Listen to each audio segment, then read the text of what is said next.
Right now, the conversation will be, on these protests and the analysis and perspectives of what has gone on day one as we proceed into day two. And joining me in the studio to provide analysis of these developments is Jide Ojo, a public commentator. Welcome to the program.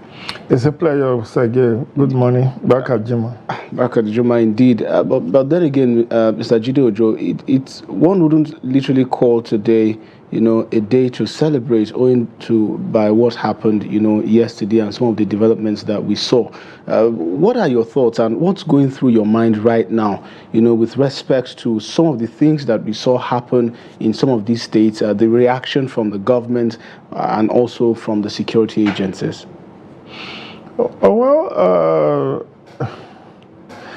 What has happened is unfortunate, but we can cut our loss by stopping the protest, because the longer the protest, the more losses will be incurred. I think the point is made, and we are all unanimous on the fact that the hunger in the land is unprecedented. We are even for the people that are perceived to be okay, many are not okay. It's just that you have not been close to them. You don't know what they are going through. There are people who have borrowed in billions, some mega millions, that if they die today, all the assets that the family thought they had will be taken over by financial institutions where they have gone to borrow money. But you see, perception is that, these people are enjoying because they ride exotic cars, they live in a mansion and all of that. Even the Dangote, if you remove the money Dangote has borrowed from across different banks, will it be what we are saying? The $20 billion $20 billion refinery he built, was it from his personal funds? He borrowed across board from central bank, from multilateral commercial banks. So, in that context, when you understand the people you perceived as not being affected are equally affected, because we all have dependents. As you are seated there, you know how many people every month end that you have to sort out, from whatever mega salary you are collecting. Likewise, myself, I have to borrow to pay school fees, to pay rents, to pay so many. So it's not just the masses, as we say, maybe the homeless, the people who live on that bridge. They are not the only one affected. It's just that the degree varies, But it's not the best of time for the country, but it's not just Nigeria. But Jide, you seem even more concerned, not even about the fact that Nigerians have been able to prove their points, but about the concerns of how much looting and carnage that we witnessed yesterday. I want you to speak particularly to these issues. But those are the collateral damage that comes with protest. I mean, you are a living witness.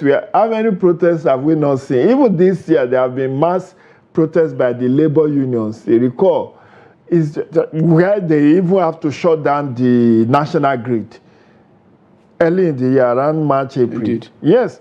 So there have been mass protests. We have the Occupy Nigeria 2012, we have the NSAS 2020, we have the 1993, mass protests against the nullification of the June 12 presidential election. So there is a rich history of protests, and we all know, for those of us who are students of history, we know that this is just the trajectory that it will pan out. It's not like I'm caught unaware. I know this is, in fact, the longer, I keep saying, the longer this protest lasts, the worse, the more things will get bad. If I can say it that way, because there are states that are peaceful yesterday. They are also watching the news. They are also reading. They are also listening. Imo, Ekiti, Abia, Benue, Kogi. Never say never. The NSAS protest of 2020 started on a peaceful note. First 2-3 days was peaceful. Police were escorting them. They were, picking the refuse as they go. they had the medical team, they were disciplined. First 2-3 days, but the moment you stretch to the 5th day, 6th day, you start seeing violence. It's taking a different turn. Things taking a different trajectory. That's the way it is. So never say never for anywhere.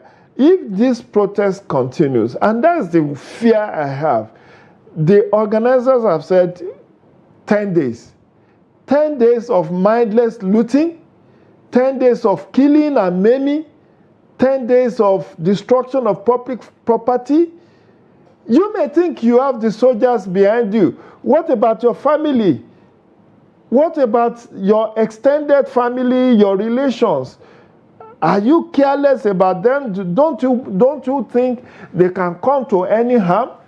And Tafa local government secretariat was vandalized. Suleja, there were reported killings. Yes, indeed. So these are always the fallout.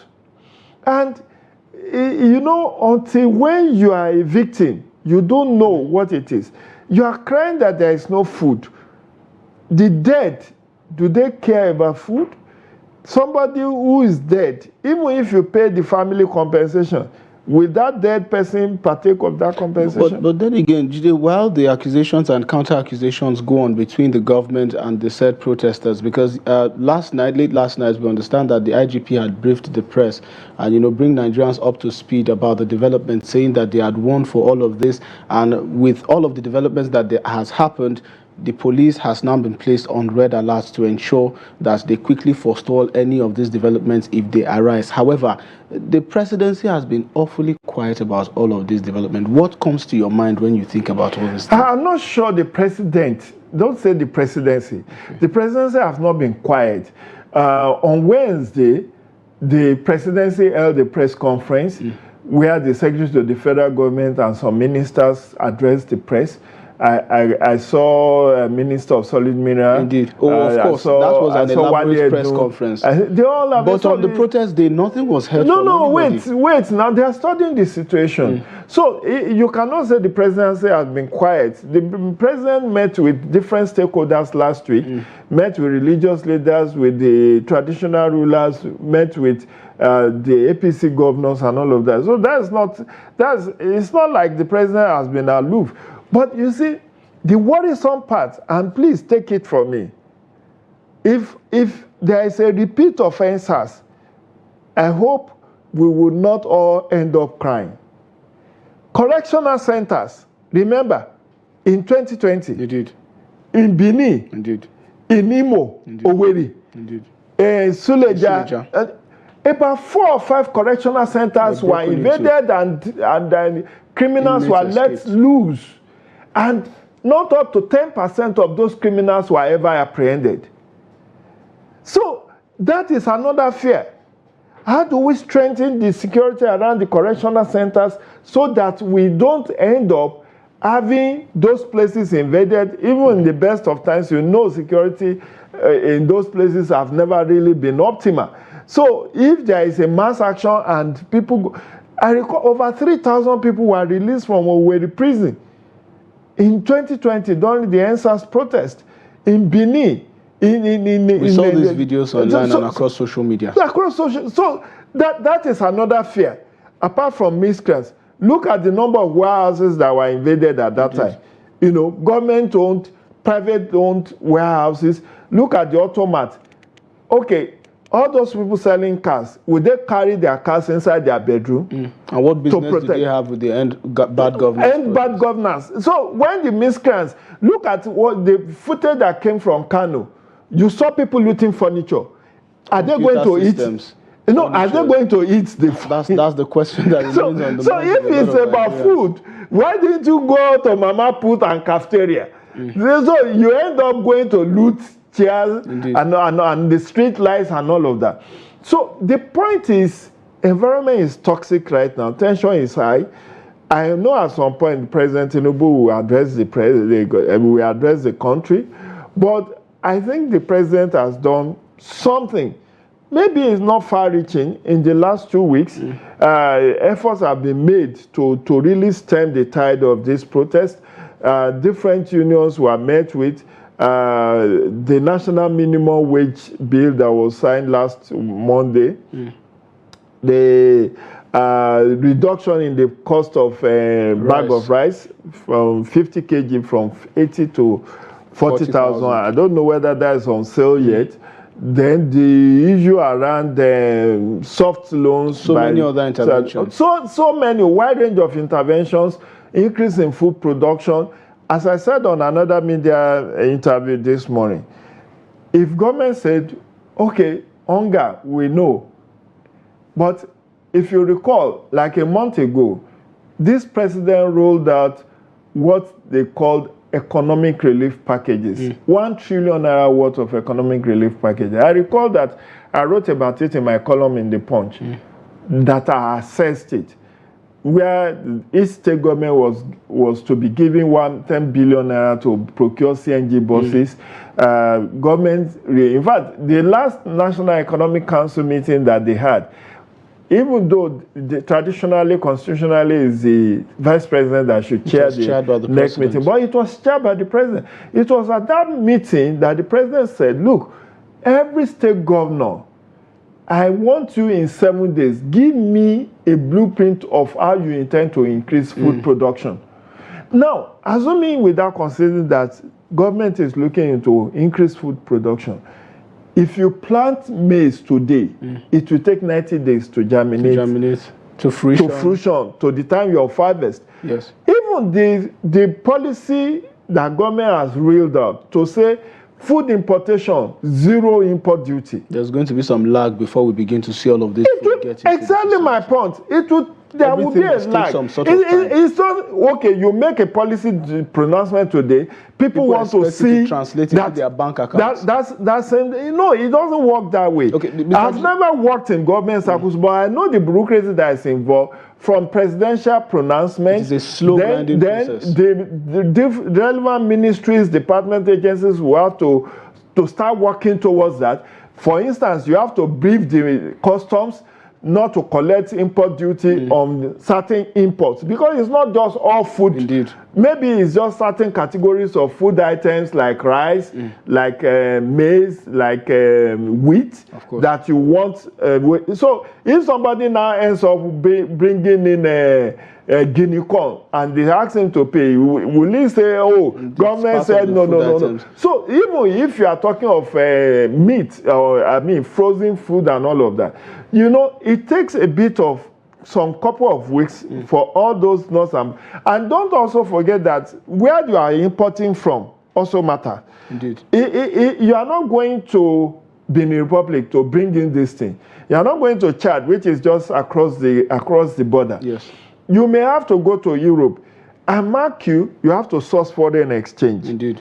The foreign exchange is not readily available. All of this is going to take some good amount of time. It's going to take some time. So that's the gestation period people don't want to listen to.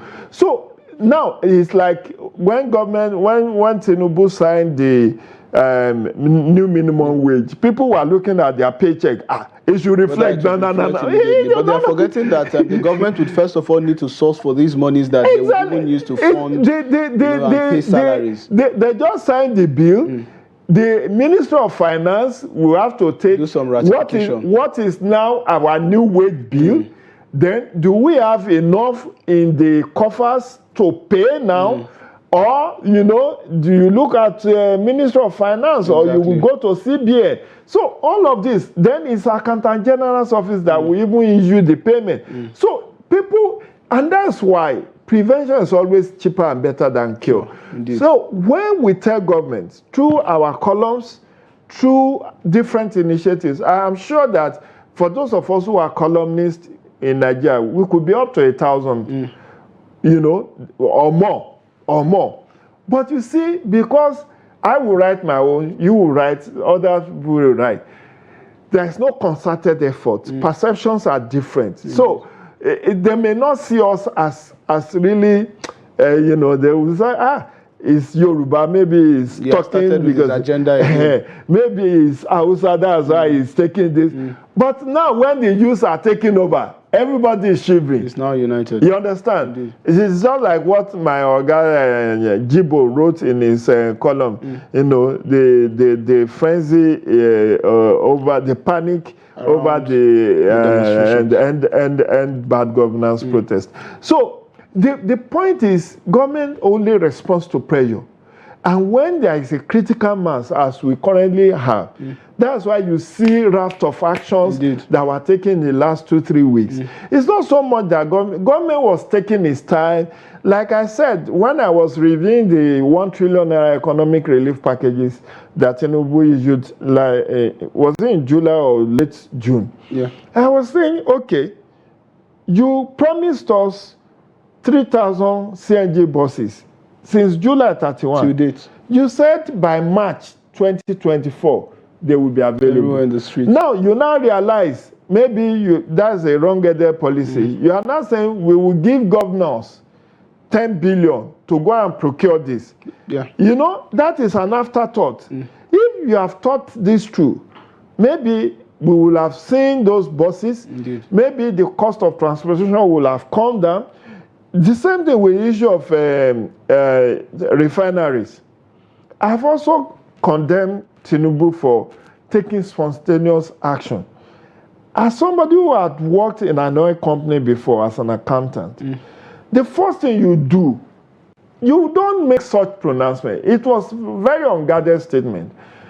You ought to have gone to on-site to visit Port Harcourt refinery and get an expert opinion. What's the level of turnaround maintenance that have been recorded? So that it guides your policy decisions. Don't forget, as at that time, no appointment has been made, no ministers, nobody. You just say subsidy is gone. Yeah, just become the president. No, it's a wrong footing. You start on the wrong footing. But you didn't go to meet Dangote or invite Dangote.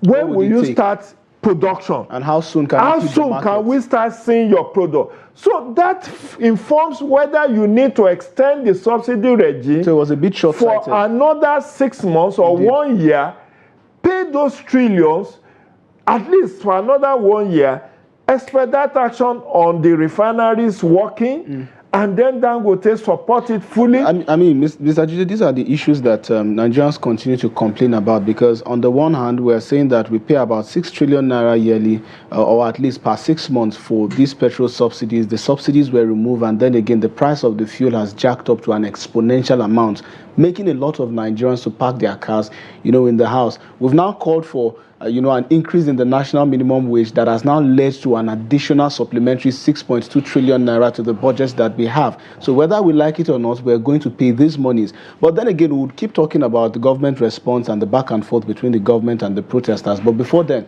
here's a video of the IGP's press briefing late last night, telling Nigerians of the situation as it unfolded. Take a listen. All right, then we understand that we'll be bringing the video to you subsequently. But however, Mr. Jide, would you say that as much as the government has done all of what it has done, it had been slow in responding to the, to the level of seriousness that Nigerians showed, and commitment that they showed to the protests? Perhaps they didn't take them seriously in the beginning. I don't think so. I would rather say that people are impatient with the gestation period that we have earlier talked about.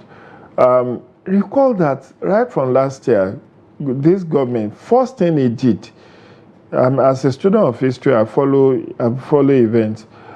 First thing the federal government did, even before forming cabinet in August, was to declare state of emergency on food security.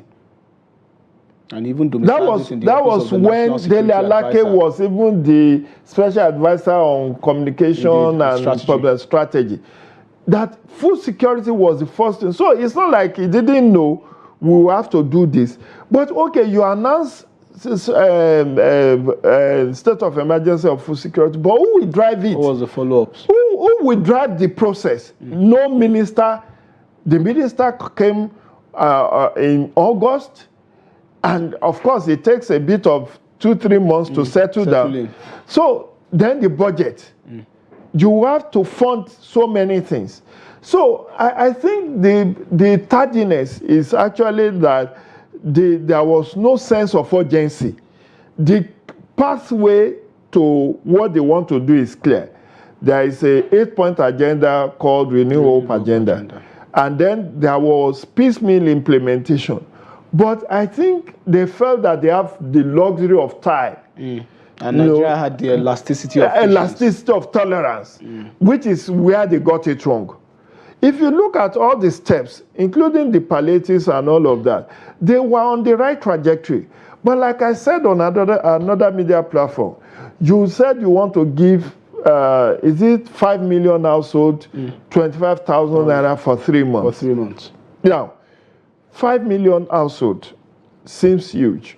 But what's the fraction, what's the percentage of that overall population of Nigeria? Indeed. It's like a drop in the ocean. Indeed it is. People who are in that need, who are vulnerable, cannot be less than 50 million Nigerians. And that's just putting it conservatively. Of course. So if 50 million people need palliatives, and you end up giving 3 million or 5 million, it will seem as if you have not done anything yet. I don't know if you get my trajectory of thought. So I think that was, they thought they had the luxury of time. People are going to reason with them. After all, we are giving, how much is 25,000 that you are giving me for 3 months? That's 75,000 naira. Indeed. If I have 75,000 naira and I have 5 children, my wife and I making 7. For 3 months. For 3 months, does that sustain us? Doesn't scratch does it even pay our rent?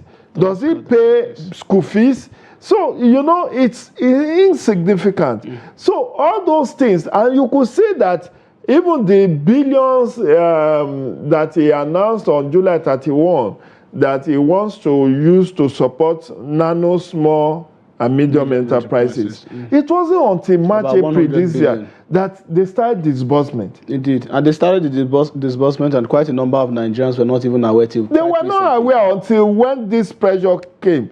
So, and they have to channel that through Ministry of Trade and Investment. Then you are giving 10 billion to Ministry of Youth for youth enterprise. I think it was 100 billion. Is it 100 billion? But fund. even that, how many people are aware? How many people have benefited? So when you, from the time you made pronouncement, look at the student loans that was seen as a legacy project of this administration. Okay, you announced a student loan. 20,000 beneficiaries, they say, but where are the beneficiaries? How many have collected?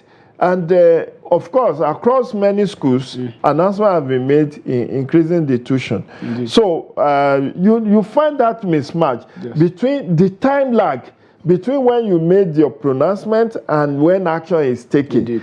The sense of urgency, like I said, is not seen. And that's part of why people are distrusting the system, that, oh, it's taking forever for you to do this. No, we don't have that luxury of time. All right, we now have the presser by the Inspector General of Police, which happened late on Monday night, on Thursday night. I beg your pardon. Here you go.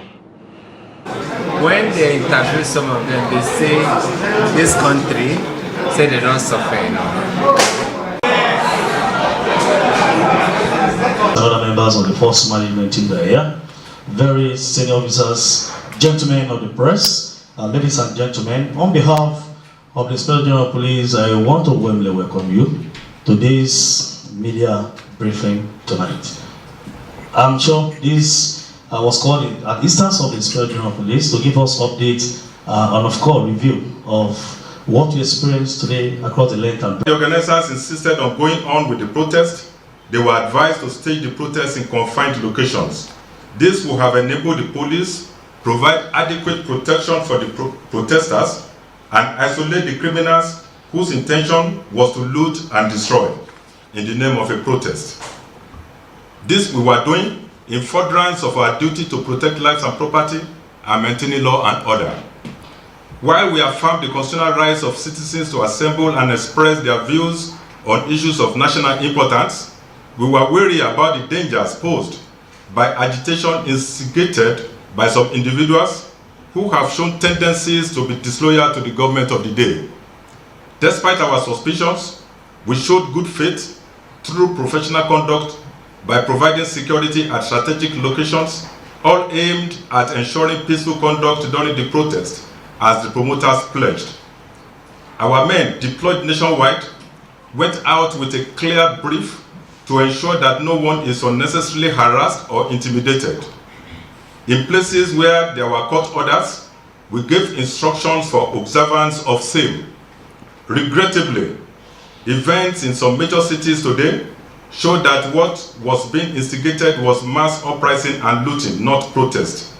Those who were in the forefront of promoting the idea of the protest were not around to lead it. Hoodlums have been let loose on innocent Nigerians and their hard-earned businesses and property looted and destroyed. The motive of the rioters was basically two: loot and destroy both private and government property. The destruction so far has been mind-boggling. There has been destruction in Kano, Borno, Yobe, Kaduna, Gombe, Bauchi, FCT Abuja, Niger, and Jigawa. Police stations have been destroyed. There have been attempts to take over government houses, looting of government infrastructures. Several warehouses and shops so far have been looted and in several instances completely destroyed. In spite of the refusal of the protesters, for instance in FCT, to adhere to a court order requesting that protests in Abuja should be at the National Stadium, they trooped into the streets, and yet the police provided security for them. At no point did we breach their fundamental rights, even as they breached court orders. In places like FCT, Kaduna, Kano, and Gombe, among others, we recorded incidents of unprovoked attacks on our security personnel, where one policeman has been reported murdered and others seriously injured. We alerted earlier that terror elements may take advantage of the protest to infiltrate the crowd of protesters with suicide bombers. Yesterday in Lagos, our EOD team was informed of a suspected IED on Bakatoni Way, Ikeja. The team responded swiftly and rendered safe what turned out to be an improvised explosive device, IED. Today in Borno State, we recorded another incident of explosion, which occurred in the crowd of protesters, killing 4 instantly and severely injuring 34 others, many of whom are presently on danger list. We wish to advise law-abiding citizens of Nigeria to heed and not dismiss warnings given by the police and other security agencies, which were based on credible and actionable security intelligence. In the light of the current situation, the Nigerian Police Force has placed all units on red alert. Our officers are fully mobilized and prepared to respond swiftly and decisively to any further threats to public safety and order. We remain committed and resolute to protecting lives and property and ensuring that law and order are maintained across the nation. Groups who are hiding under the guise of exercise of a right provided in the Constitution to destabilize the country should also remember that the same Constitution imposed on them the duty to obey the laws of the land and respect the rights of other citizens. The police is equipped to respond appropriately to the unfolding situations and will get assistance from other security agencies, including the military, if the need arises. We appeal to all citizens to remain calm and cooperate with the police and other security agencies during this challenging period. Your safety is our top priority, and we will continue to take all necessary measures to ensure continued peace and stability in our country. Thank you.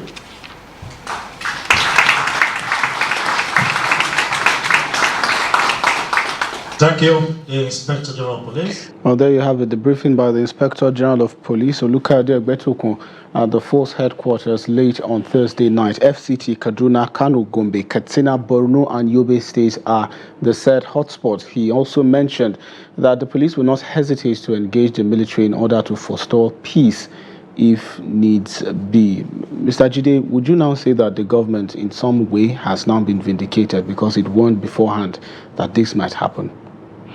Well, it's not about government being vindicated. It's just what we know will be natural reactions and follow-up and domino effect or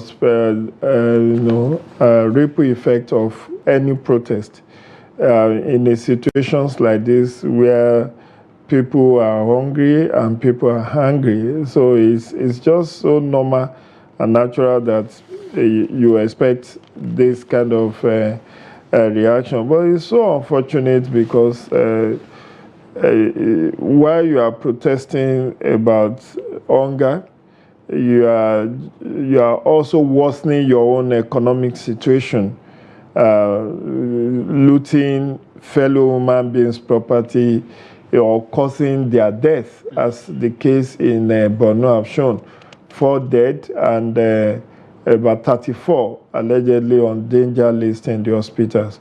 So the longer, I keep saying, the longer this lasts, the more traumatic the experience of many citizens will be, given the fact that people just want to do things to just vent their anger and their grievance on the system. They want to show that they are very unhappy with what is going on. So we just hope at the end of the day that we can cut the loss. Indeed. And that because when I read about the 10-day protest, and what comes to mind is what happened in Kenya, which has lasted weeks. At the end of the day, the children of the high and mighty in Kenya were just okay. They didn't come to any harm. It's the citizens, ordinary members of the public that are usually the cannon fodders who ended up bearing this brunt. And so that's just the most unfortunate thing about all of this. It's quite sad that even without the IGP saying it, I knew this will be natural fallout of any protest, because while the intention of the organizers might be genuine and they are coordinated, you can see them law-abiding, they don't carry weapons.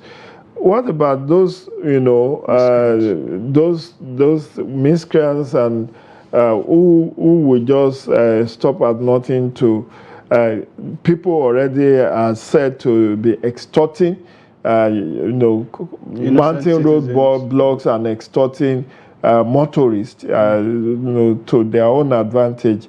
And the security agencies are overwhelmed. There is little or nothing they could do to bring the situation under control. And that's just the very worrisome development, as it were. But right now, it's safe to say that this may have gone out of the controls of the would-be organizers of the protests. So is it too late to come to the negotiating table? Are they ready? You see, I believe that the presidency was willing to negotiate. Sincerely? Sincerely, yes, I would say so. But I think, let me be frank with you, this whole protest has taken ethnic, religious colorations. Yes. Because you could see former minister leading a protest in Jos. You could also hear the FCT minister saying a serving senator is sponsoring some. So it's and then of course the presidential candidate in the last election that also endorsed this protest. None of them is a toddler not to know what the implications of having this kind of protest is.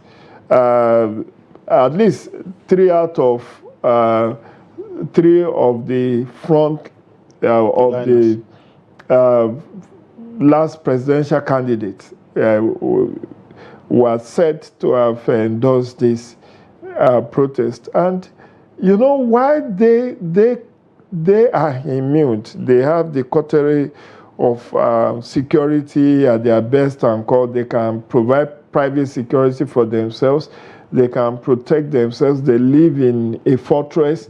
They have armored vehicles to ferry them around. Ordinary citizens that you are encouraging to go and protest. We all know the history of protest. It's never going to be as peaceful, no matter the best of intention. I had thought that with the court injunction, the FCT protesters will make use of the Moshood Abiola National Stadium. But they know if they are there, government will not take them serious. So they just defied that because they to drive from their points. Yes, they just wanted to be on the streets so that government can be unsettled. But do you really think, in the true sense of it, government the persons within the presidency will in any way be affected by this? Meanwhile, let's look at the economic loss. Billions have been lost in the last one day. Indeed. Security concerns have been raised, even by international community. Recall that the international community said, has issued advisory to their citizens not to go out. And this is where they have their head office, all the embassies in Nigeria, even for those who have consulates in other states, this is where their head offices are. And you can see the kind of close watch they are having on the goings on what is going on, and how worried they will definitely be that the situation in Nigeria as it progresses and degenerates into, and whoever has suffered one loss or the other from yesterday, how many people were ever compensated from the... Indeed, it's an unfortunate situation, Mr. Jide, because in Gombe, our reporter in Gombe, Hassan Koli, unfortunately had, one of his shops ransacked, and unfortunately, who pays for these damages? These are the questions. If it's even limited to just having a shop, what of personal loss? I saw there's a picture in your newspaper of one of those who are shot in Suleja, who is in the hospital. Yes, Mr. Jide, apologies. I would have to call wraps on the program at this moment because we'll be switching over to the End Bad Governance live continuous coverage. From there, we'll be continuing the conversation on the developments as reporters will be bringing details from their end, in the field as they continue to monitor these developments. Do stay with us. We'll be back at the top of the hour.